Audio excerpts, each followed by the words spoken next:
সাংঘবের গল্পপাঠ চ্যানেলে আজকে আপনাদের জন্য রয়েছে লেখিকা লরা ইনগালস ওয়াইল্ডারের লেখা লিটল হাউস সিরিজের সপ্তম গল্প little town on the prairie.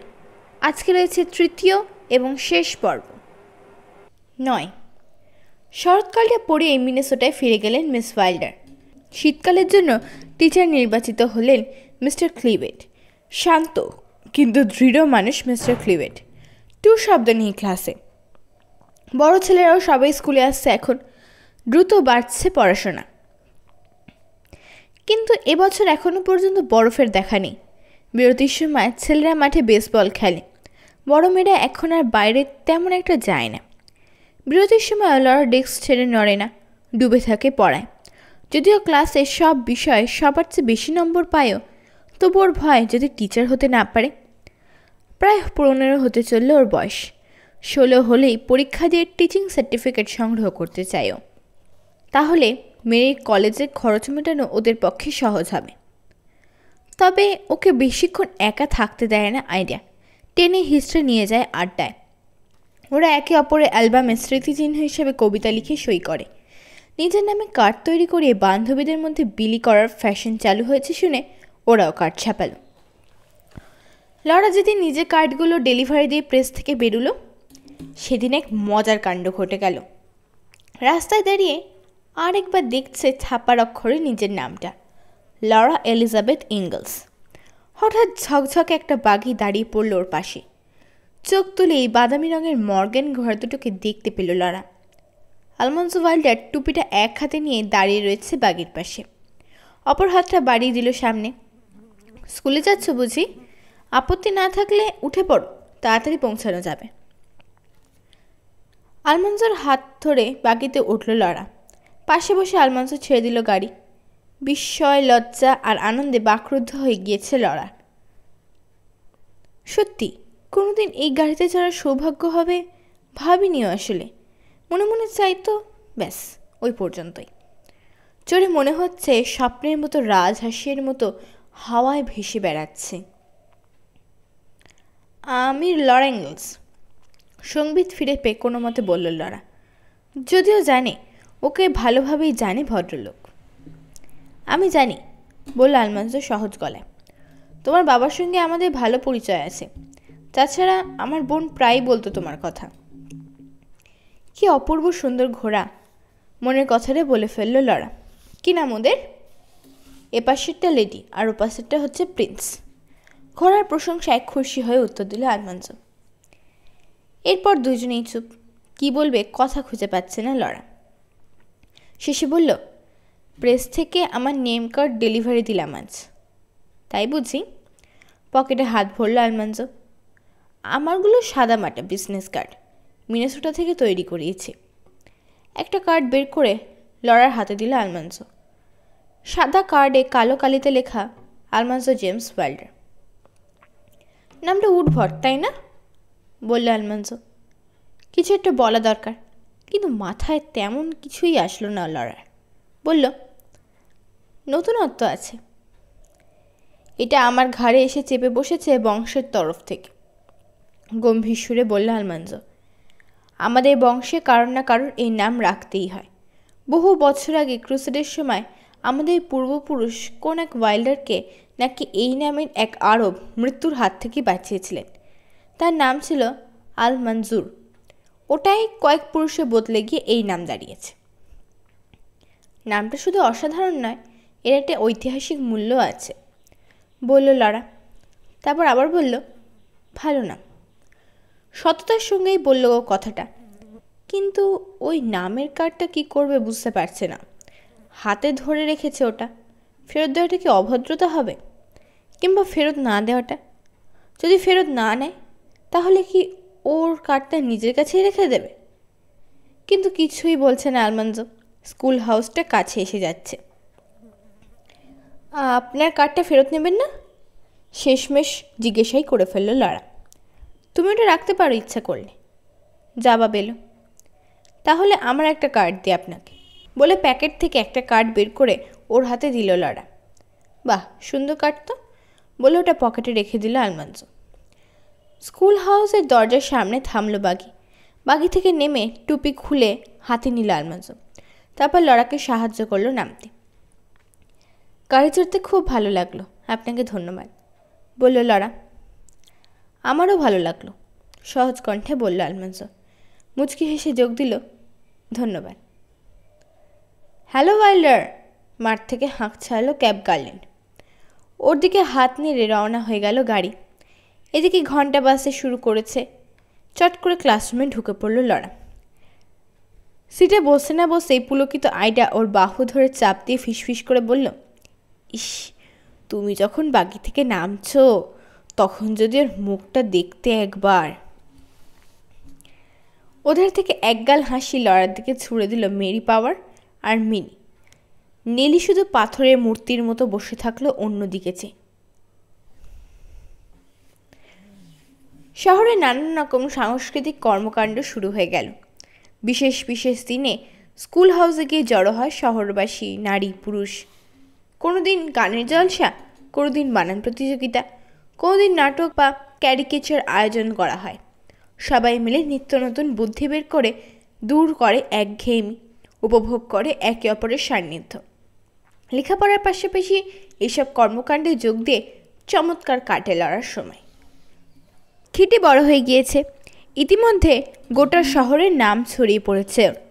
ওর প্রিয় কাজ হচ্ছে দরজার বাইরে সিঁড়ির উপর বসে রাস্তার লোকজন, গাড়ি ঘোড়া দেখা।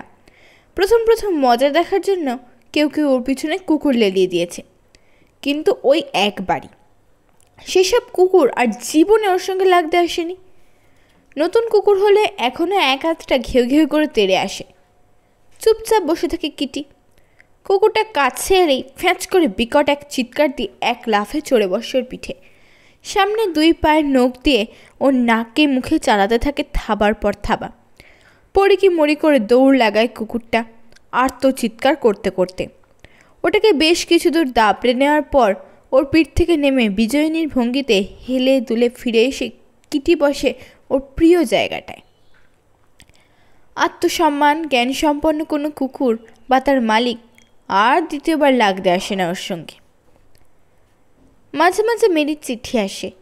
এখান থেকে প্রতি সপ্তাহে দীর্ঘ চিঠি যায়। বাবা থেকে শুরু করে গ্রেস পর্যন্ত সবাই লেখে। বসন্তে ফিরে এলো ওরা নিজেদের খামারে।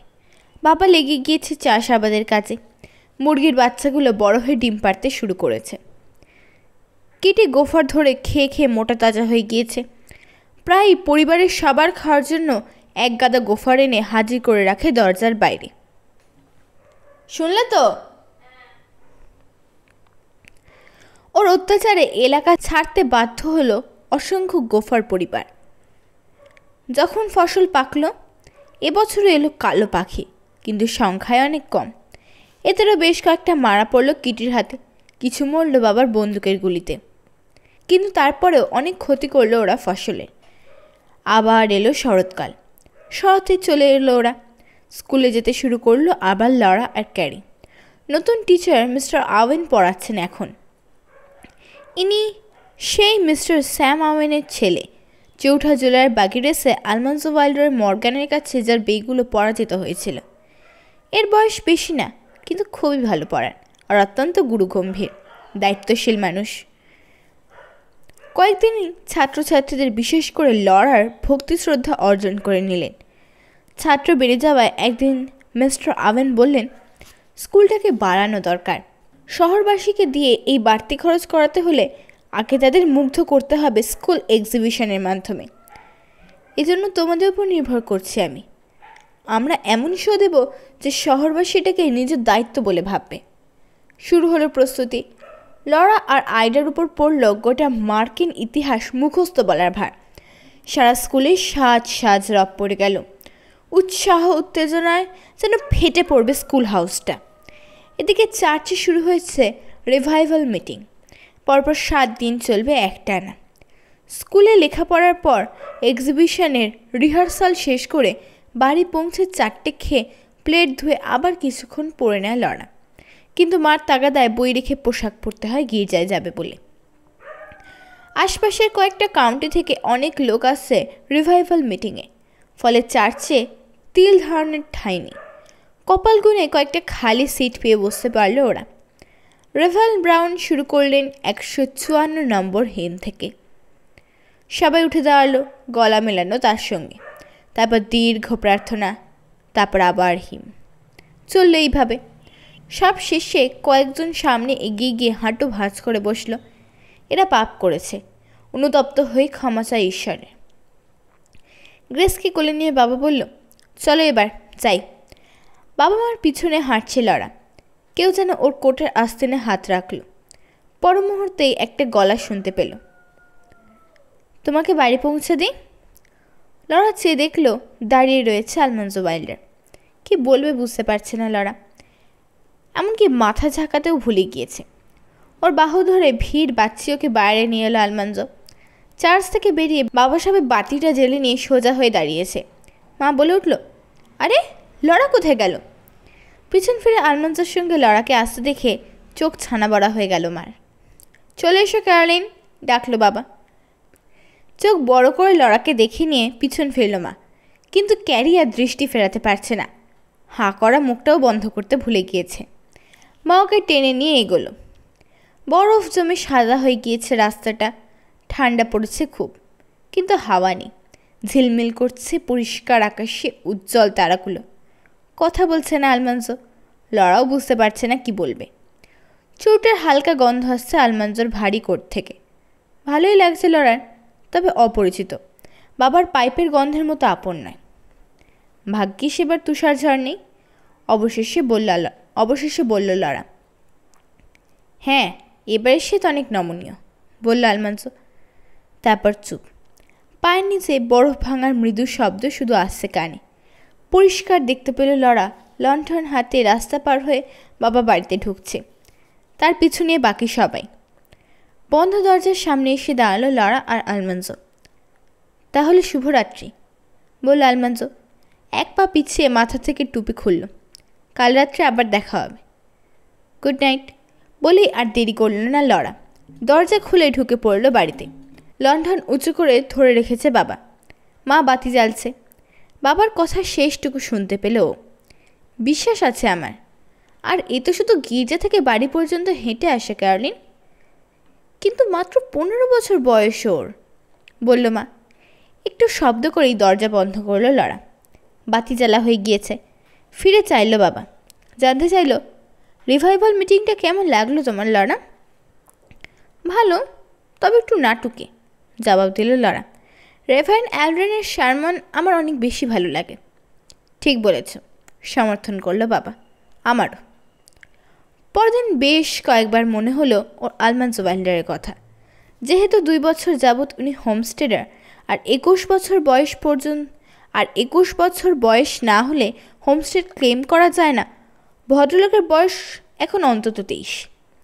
এত বড় একজন মানুষকে বাড়ি পৌঁছে দেওয়ার প্রস্তাব দিচ্ছেন কেন? আসলে তো তখনও জানে না 19 বছর বয়সেই বয়স ভারিয়ে হোমস্টেড ক্লেম করেছিল আলমানজো ওয়াইল্ডার। দ্বিতীয় রাত্রে ধর্মপ্রদেশ শেষ হতেই বাবা বলল, চলো যাই। গির্জার দরজার কাছে বেশ কয়েকজন যুবক দাঁড়িয়ে রয়েছে। তারা পছন্দ মতো মহিলাকে বাড়ি পৌঁছে দেওয়ার প্রস্তাব দিচ্ছে। তাদের মধ্যে আলমানজোকে দাঁড়ানো দেখে লজ্জায় লাল হয়ে গেল লড়া। আজও জিজ্ঞাসা করল আলমানজো, তোমাকে বাড়ি পৌঁছে দিই? নরম গলায় বলল লড়া, আচ্ছা। আজ আর বোবা হয়ে থাকতে হলো না লড়াকে। কাল রাত্রেই ভেবে রেখেছে কি কি বিষয়ে ও আলাপ করতে পারত। পথে মিনেসোটার কথা বলল প্লাম ক্রিকে থাকতো ওরা। আলমানজো বলল ওরা থাকতো স্প্রিং ভ্যালিতে। তার আগে নিউ ইয়র্ক স্টেটে থাকতো ম্যালান শহরের কাছে এক শহরে। বাড়ির সামনে এসে গুড নাইট বলে ঢুকে পড়ল লড়া ভিড়ানো দরজা ঠেলে। 7 দিন চললে এইভাবে। রিভাইভাল মিটিংয়ের পর প্রতিদিন আলমানজো পৌঁছে দিল ওকে বাড়ির দরজা পর্যন্ত। কেন তা জানে না লড়া। সপ্তাহটা শেষ হতেই আবার লেখাপড়ায় মত্ত হয়ে গেল। স্কুল এক্সিবিশনের ভয়ে ভুলেই গেল আলমানজোর কথা। 10 ভয় পেয়েছে 2 বোনই। ক্যারির সরু মুখটায় বড় বড় চোখ দুটো ঠেলে বেরিয়ে আসতে চাইছে। লড়া যখন ওর চুলে ফিতে বেঁধে দিচ্ছে তখন বিড়বিড় করছে, চিলেন ইন হ্যান্ডস টু দ্য স্ক্যাপ্টার বয়। চুল বাঁধা হয়ে যেতেই হাঁক ছাড়ল, ও মা, আরেকবার শোনো না, প্রথম থেকে বলি। আর এখন শোনার সময় নেই ক্যারি, বলল মা। দেরি হয়ে গিয়েছে এমনিতেই, চট করে জামাকাপড় পরে নাও। আমি জানি ঝরঝরে মুখস্থ হয়ে আছে তোমার সব কিছু। স্টেজে উঠে ঘাবড়িও না, তাহলেই হবে। আচ্ছা ঠিক আছে, যাওয়ার পথে আরেকবার না হয় শুনবো। লরা, আর কত দেরি তোমার? হয়ে গিয়েছে মা, আসছি। বাতি নিভিয়ে দরজা বন্ধ করে ওরা যখন বাইরে বেরুলো, তখন রাস্তার উপর মনে হলো বাতাসের ধাক্কায় স্রোত বইছে তুষারের। হাঁটতে হাঁটতে মনে মনে আওড়াচ্ছে লরা। ক্রিস্টোফার কলম্বাস আমেরিকা আবিষ্কার করেন 1492 সালে। ইটালির জেনোয়া নিবাসী কলম্বাস। আরে ব্যাপারটা কি? চার্চে আবার বাতি জ্বলছে কেন? স্কুল হাউসে জ্বলছে অসংখ্য বাতি, এখন আবার গির্জাতেও জ্বলা শুরু হয়েছে একের পর এক। কয়েকজনকে লণ্ঠন হাতে গির্জার দিকে যেতে দেখে বাবা জিজ্ঞেস করলো ব্যাপার কি।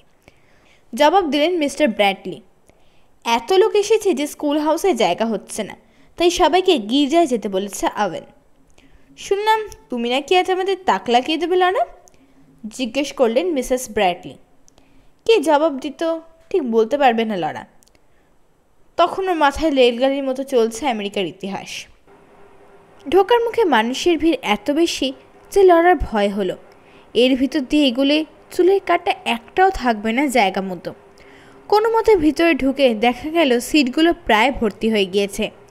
দুই সারির মাঝখান দিয়ে হাঁটছে মানুষ, খুঁজছে খালি সিট। মিস্টার আওয়েন স্টেজে দাঁড়িয়ে চেঁচাচ্ছেন, সামনের সিটগুলোতে দয়া করে কেউ বসবেন না, এগুলো ছাত্রছাত্রীদের জন্য সংরক্ষিত। স্কুলের ছেলেমেয়েরা তোমরা সামনে চলে এসো, এখনই শুরু হবে আমাদের আজকের অনুষ্ঠান।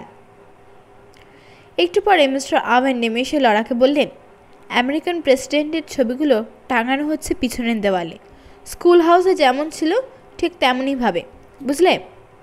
আর আমার ছড়িটা রেখেছে পুলপিটের উপর। জর্জ ওয়াশিংটন পর্যন্ত এসেই ছড়ি তুলে নেবে। যখন যার প্রসঙ্গে বলছো তার দিকে ছড়িটা তাক করবে, তাহলে মনে করতে সুবিধা হবে, বুঝতে পেরেছ? হ্যাঁ স্যার, বলল লরা। বুঝতে পেরেছে সে। ও একা নয়, ভয় পাচ্ছেন মিস্টার আওয়েনও, সেটাও বুঝতে পারল লরা। লরা বসে পড়ল আইডার পাশে। পরিষ্কার বোঝা যাচ্ছে ভয়ে প্রাণ উড়ে গিয়েছে আইডার। হাসিটা নিষ্প্রভ। দেখা গেল ক্যাপ গার্ল্যান্ড আর বেন প্রেসিডেন্টদের ছবিগুলো টাঙাচ্ছে জায়গা মতো। ভয় লাগছে লরা, নিচু গলায় বলল আইডা। স্টেজে উঠলে আর ভয় লাগবে না, বলল লরা। ইতিহাসে আমরা দুজনেই ভালো, সবই জানা আছে আমাদের। ভাগ্যিস আমার আগে তুমি বলবে, বলল আইডা ফিসফিস করে। আমাকে আগে বলতে হলে ঠিক হার্ট ফেল করতাম। সবাই তোমরা সার বেঁধে উঠে এসো স্টেজে, ডাকলেন ওদেরকে মিস্টার আওয়েন। শুরু হলো school exhibition. Nellie Olson, Mary Power, Minnie, Laura আর আইডা ক্যাপ, বেন আর আর্থারের সঙ্গে উঠে দাঁড়ালো প্ল্যাটফর্মে। ফিরল গির্জা ভর্তি দর্শকের দিকে। লরা টের পেল এত লোকের দৃষ্টির সামনে একটু সংকোচ বোধ করছে, কিন্তু ভয় একটিও লাগছে না। একে একে পড়া ধরতে শুরু করলেন মিস্টার আওয়েন। ভূগোলের প্রতিটা প্রশ্নের সঠিক জবাব দিতে পেরে সাহস বেড়ে গেল লরার। প্রচুর হাততালির পর ব্যাকরণ থেকে প্রশ্ন শুরু করলেন টিচার। এটা লরার কাছে জলের মতো সোজা। নেলি আর আর্থার সামান্য ভুল করলেও বাকি সবাই চমৎকার উতলে গেল। তারপর মুখে মুখে অঙ্ক কষা। এখানে লরার কিছুটা সংশয় রয়েছে। ওকে 3,47,264কে 16 দিয়ে ভাগ করতে বলা হলো। লরা শুরু করলো। 64-র মধ্যে 16 যায় 2 বার, হাতে থাকে 2। নিজেই অবাক হয়ে গেল লরা যখন সঠিক উত্তরটা বলতে পারলো সবার সামনে। 3,47,264কে 16 দিয়ে ভাগ করলে ভাগফল হয় 21,704। উত্তর যে সঠিক তা বোঝা গেল মিস্টার আওয়েন পরের জনকে প্রশ্ন করায়। শেষে গর্বের সঙ্গে ঘোষণা দিলেন মিস্টার আওয়েন, ক্লাস ডিসমিসড। তুমুল হর্ষধ্বনির মধ্যে দিয়ে ফিরে গেল সবাই যে যার সিটে। এবার একজন একজন করে ছোট ছেলে মেয়েদের ডাকা হলো স্টেজে। এদের পর ডাক পড়বে লরার। ছোটরা গড়গড় করে আবৃত্তি উগরে দিয়ে ফিরে আসছে নিজেদের সিটে। পাথরের মূর্তির মতো কাঠ হয়ে বসে আছে লরা আর আইডা। হঠাৎ শুনতে পেল লরা মিস্টার আওয়েন ডাকছেন, ক্যারিঙ্গলস। ফ্যাকাশে মুখে উঠে গেল ক্যারি প্ল্যাটফর্মে। সোজা হয়ে দাঁড়িয়ে পিছনে হাত বেঁধে দৃষ্টি রাখল দর্শকদের মাথার উপর কোনো এক জায়গায়। তারপর পরিষ্কার সুরেলা কণ্ঠে বলতে শুরু করলো আবৃত্তি। একটিবারও হোঁচট না খেয়ে গড় গড় করে বলে গেল ও 16 পংক্তির কবিতা। তারপর প্রবল হাততালির মধ্যে দিয়ে হাসতে হাসতে নেমে এলো। এবার আমরা আবিষ্কার থেকে শুরু করে বর্তমান পর্যন্ত আমাদের প্রিয় এই দেশের ইতিহাস শুনব লরা এঙ্গেলস আর আইডা রাইটসের মুখে। লরা, তুমি শুরু করো। প্রথম দিকে গলায় সামান্য কাঁপুনি টের পেল লরা, কিন্তু কিছুক্ষণেই দূর হয়ে গেল সেটা। জর্জ ওয়াশিংটন থেকে শুরু করে জন কুইন্সি অ্যাডামস পর্যন্ত বলে থামল লরা। গোটা গির্জা জুড়ে পিনপতন নিস্তব্ধতা। মাথা ঝাঁকিয়ে দর্শকদের অভিবাদন করে নেমে গেল লরা প্ল্যাটফর্ম থেকে। ঠিক তখনই তুমুল হর্ষধ্বনি উঠল হলরুমে। চমকে উঠতে গিয়ে নিজেকে সামলে নিল লরা। ও নিজের সিটে পৌঁছবার পরেই যখন হাততালির আর বাহবা থামছে না, তখন মিস্টার আওয়েন 2 হাত তুলে সবাইকে থামার ইঙ্গিত করলেন। আইডাও চমৎকার বলল এবং প্রচুর হাততালি পেল। হাসি মুখে সবার সমাপ্তি ঘোষণা করলেন মিস্টার আওয়েন। খুশি হয়েছেন তিনি। এই যে 1 বোতল, চমৎকার বলেছ তুমি। বাবার কাছে পৌঁছতেই উচ্ছ্বসিত কণ্ঠে বলল বাবা। ক্যারিকে বলল, তুমিও খুব ভালো আবৃত্তি করেছো ক্যারি। মা বলল, হ্যাঁ, তোমাদের নিয়ে গর্ব হচ্ছে আমার। বাপরে, ঘাড় থেকে বোঝা নেমে গিয়েছে একটা, বলল ক্যারি। ঠিক বলেছ, খুলে রাখা কোট গায়ে দিতে দিতে বলল লরা। এমন সময় অনুভব করলো কোটের কলারটা ধরে কে যেন ওকে ওটা পড়তে সাহায্য করছে। পর মুহূর্তে একটা পরিচিত কণ্ঠস্বর শুনতে পেল। Good evening mister Engels. কখন যেন পাশে এসে দাঁড়িয়েছে আলমান্জো ওয়াইল্ডার। চুপচাপ বেরিয়ে এলো ওরা গির্জা থেকে। তুষার মারিয়ে বাড়ির দিকে হাঁটছে বাবার লণ্ঠনের পিছু পিছু। বাতাসটা নেই এখন আর, তবে খুব ঠান্ডা। চাঁদের আলো পড়েছে তুষারের উপর। আমার বোধহয় জিজ্ঞাসা করা উচিত ছিল তোমাকে বাড়ি পৌঁছে দেবো কি না। হ্যাঁ, বলল লরা। তবে যাই হোক, দিচ্ছেন তো। হুড়োহুড়ির মধ্যে আজ আর জিজ্ঞেস করা হয়নি, বলে মিনিট খানিক চুপ করে থেকে বলল, তোমাকে বাড়ি পৌঁছে দিই। না হেসে পারল না লরা। হাসিতে যোগ দিল আলমান্জো। আচ্ছা, অনুমতি দিল লরা। আবারও একবার ভাবল, ভদ্রলোক কেন করছে এটা। বাবা অনুপস্থিত থাকলে তার কোনো বন্ধু মিস্টার বোস্ট বা আর কেউ ওকে বাড়ি পৌঁছে দিতেই পারে, কিন্তু বাবা থাকতেও কেন যে ভদ্রলোক রোজ রোজ এতটা করে হাঁটছে ওর সঙ্গে ঠিক বুঝতে পারছে না। তবে হাসিটা ভালো, মনে হয় জীবনটা উপভোগ করছে ভদ্রলোক। হঠাৎ ভিন্ন প্রসঙ্গে কথা বলল আলমান্জো। একটা কাটার বানাচ্ছি আমি। লরার কল্পনায় ভেসে উঠল বাদামি ওই মর্গ্যান দুটোর পিছনে কাটারে বসে স্লেই রাইডিং করছে, সাঁই সাঁই ছুটছে ঘোড়া দুটো। কিন্তু সঙ্গে সঙ্গে ভাবল, আমাকে কি নেবেও? যদি তুষার থাকে তাহলে চমৎকার স্লেইং হবে এই মরশুমে। তবে মনে হচ্ছে খুব একটা তুষার পড়বে না এবছর। বেশ সময় লেগে যাচ্ছে কাটারটা তৈরি করতে। 2 কোট পেন্ট করতেও সময় লাগবে। ক্রিসমাসের আগে বোধহয় নামাতে পারবো না ওটা। তোমার কি ভালো লাগবে স্লেইং করতে? ঠিক জানি না, বলল লরা। কখনো করিনি, তবে বুঝতে পারছি ব্যাপারটা খুবই আনন্দ হবে। বেশ, জানুয়ারির শুরুতে কোনো একদিন, এই ধরো কোনো শনিবার, কেমন লাগে চেষ্টা করে দেখতে পারো। যাবে? যাব, এক বাক্যে রাজি হয়ে গেল লরা। মনে হয় খুব ভালো লাগবে। অনেক ধন্যবাদ আপনাকে। ঠিক আছে, সপ্তাহ 2 মধ্যেই আসবো আমি, অবশ্যই যদি এই বরফ থাকে। দরজার কাছে এসে পড়েছে ওরা। টুপি খুলে শুভরাত্রি জানিয়ে চলে গেল আলমান্জো। 11। মেরিকে ছাড়া একা একা পড়তে আমার একদম ভালো লাগে না। একদিন উঠে পড়ল লরার পড়ার টেবিল ছেড়ে। ওকে ছাড়া এখন আমারও কেমন কেমন যেন লাগে, বলল মা। তবে দুজনেই জানে মেরি কলেজে খুব ভালো আছে। অর্গ্যান বাজাতে শিখছে, সেলাই মেশিন চালাতে শিখছে, চমৎকার মতির কাজ করছে আজকাল। ভিন্ন একটা মাত্রা যোগ হয়েছে ওর অন্ধ জীবনে। নীল আর সাদা মতি দিয়ে সুন্দর একটা ফুলদানি বানিয়ে পাঠিয়েছে মেরি ওদের সবার জন্য বড়দিনের উপহার হিসাবে। আগামী গরমে ওর নতুন পোশাক লাগবে, বলল মা। টাকা কোথায় পায় বুঝতে পারছি না। তাছাড়া হাত খরচের জন্য ওকে কিছু টাকা পাঠানো দরকার। আর একটা ব্রেল সেট কেনা খুবই জরুরি হয়ে পড়েছে। ওগুলো নাকি বেশ দামি। আর 2 মাস পরেই 16 হয়ে যাবে আমার, বলল লরা। আগামী গ্রীষ্মেই হয়তো সার্টিফিকেট পেয়ে যাব। হ্যাঁ, তুমি যদি একটা টার্ম পড়াতে পারো তাহলে হয়তো আগামী বছর গরমের ছুটিতে মেরিকে আনানোও যেতে পারে বাড়িতে, বলল মা। অনেক দিন দূরে রয়েছে মেয়েটা, কিছুদিনের জন্য এখানে এলে খুব ভালো লাগতো, কিন্তু রেলের যা ভাড়া। যাকে, ডিম না ফুটতেই মুরগির বাচ্চা গুনতে লেগে গিয়েছে আমরা। জানলা দিয়ে বাইরের দিকে চেয়েছিল ক্যারি। হঠাৎ ঘোষণা করল, মিস্টার বোস্ট আসছেন, সঙ্গে আরেকজন লোক। বলতে বলতে এসে পড়লেন মিস্টার বোস্ট। দরজা দিয়ে ঢুকে পড়ে বললেন, কেমন আছেন আপনারা সবাই? ইনি মিস্টার ব্রিউস্টার। সম্ভাষণের বিনিময়ের পর দুটো চেয়ার এগিয়ে দিয়ে মা বলল, মিস্টার ইঙ্গলস কাছেই কোথাও গিয়েছেন। মিসেস পোস্টের খবর কি? সঙ্গে আনলেই পারতেন। এখানে আসবো জানলে ঠিকই নিয়ে আসতাম সঙ্গে, বললেন মিস্টার বোস্ট। হুট করে চলে এসেছি, এই ভদ্রমহিলার সঙ্গে কিছু কথা আছে আমাদের। লড়ার দিকে ইঙ্গিত করলেন তিনি, তারপর ব্যাখ্যা করলেন। লিউ ব্রিউস্টার একজন টিচার খুঁজছেন ওর নতুন স্কুলের জন্য।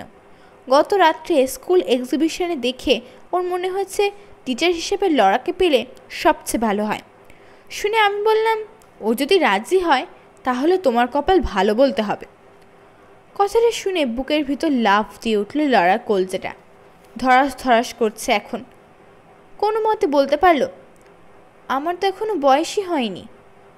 শোনো লড়া, আন্তরিক কণ্ঠে বললেন মিস্টার বোস্ট, কেউ যদি জিজ্ঞেস না করে তাহলে নিজের বয়সের কথা তোমার বলার দরকার কি? প্রশ্ন হচ্ছে, কাউন্টি সুপারিনটেন্ডেন্ট যদি তোমাকে সার্টিফিকেট দেন তাহলে তুমি এই স্কুলে পড়াবে কিনা? হাঁ হয়ে গেল লড়া। কি বলতে হবে বুঝতে না পেরে মায়ের মুখের দিকে চাইল। মা জিজ্ঞেস করল, স্কুলটা কোথায় মিস্টার ব্রিউস্টার? এখান থেকে 12 মাইল দক্ষিণে, বললেন মিস্টার ব্রিউস্টার। লড়ার মনটা দমে গেল। 12 মাইল? এত দূর? সম্পূর্ণ অপরিচিত পরিবেশে অচেনা লোকের সঙ্গে বাস করতে হবে বাড়ি থেকে 12 মাইল দূরে? পুরো টার্ম ওখানেই থাকতে হবে?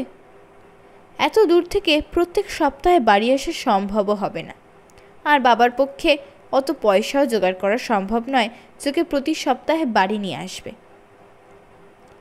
মিস্টার ব্রিউস্টার বলে চলেছেন, অল্প কয়েকটাই বাড়ি আছে ওখানে, তাই আমরা 2 মাসের বেশি স্কুল চালাতে পারবো না। থাকা খাওয়া সহ মাসে $20 করে দেব আমরা। টাকার পরিমাণ তো ঠিকই আছে বলে মনে হচ্ছে, বলল মা। লড়া ভাবছে, 2 মাসে $40? বাপরে, কম কোথায়?